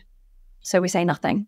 Yeah. And we maybe even avoid that person, right? We try to grace them with our absence, right? And say, I'll just stay away because they've got a lot going on and I'll probably put my foot in it and say the wrong thing. Or and actually, mostly what people don't need is someone to come along and solve an unsolvable problem. They need some human connection and someone to be there and to have their back and be by their side and show that it matters to them if they're not okay. But often we don't buy into that as helpful. We think we need to step in and solve the problem. So, often when people are saying, what should I do? What should I say? And it's less about what you do and what you say, and it's more about how you make that person feel. So, and not by taking away their distressed feelings, but by adding in a sense of connection and letting them know that someone has their back and cares for them is hugely supportive. So, if I'm working with someone who is grieving, for example, you can't take grief away. No one can, magic you out of that. But often those people will say that the friends that not that they value the most, but that have been most helpful to them aren't necessarily even the ones that come along and start talking about the grief and opening everything up. They can also be the friends who come along and say, let's go for a dog walk once a week together. And in that time, maybe you discuss the latest show you've been watching or, some comedy thing you went to see or, complete distraction from your pain. That's just as valuable. If you're that person, right? If you're the friend who doesn't know how to open up those things and talk about them, it's okay to talk about something else and be, sometimes people can be so grateful for that. But you're still connecting with that person. Yeah. So you're still saying, good times or bad, I'm next to you and we'll walk through it together. So, but equally, it's okay to just ask that person, You know, how can I support you? It really matters to me if you're not okay, and I want to be here for you. I have no idea how to do that right. So let me know. If I'm getting it wrong, steer me in the right direction for what you need, and I won't take it personally. I'll just take your direction. And then you've already kind of just named the elephant in the room and your own insecurities about how to help. You know, I'm really scared about saying the wrong thing. So let me know if I do that, and I will adjust. And it just takes the fear out of the whole situation. Everyone can name what it is. And then you can just get to work with connecting with someone, and then support comes out of that, I think. You don't have to be the therapist. Nice. I think that's a great place to end this. Thank you so much. Thanks for having me. All right, so that's it for this week's episode of Deep Dive. Thank you so much for watching or listening. All the links and resources that we mentioned in the podcast are going to be linked down in the video description or in the show notes, depending on where you're watching or listening to this. If you're listening to this on a podcast platform, then do please leave us a review on the iTunes store. It really helps other people discover the podcast. Or if you're watching this in full HD or 4K on YouTube, then you can leave a comment down below and ask any questions or any insights or any thoughts about the episode. That would be awesome. And if you enjoyed this episode, you might like to check out this episode here as well, which links in with some of the stuff that we talked about in the episode. So thanks for watching. Do hit the subscribe button if you aren't already, and I'll see you next time. Bye-bye.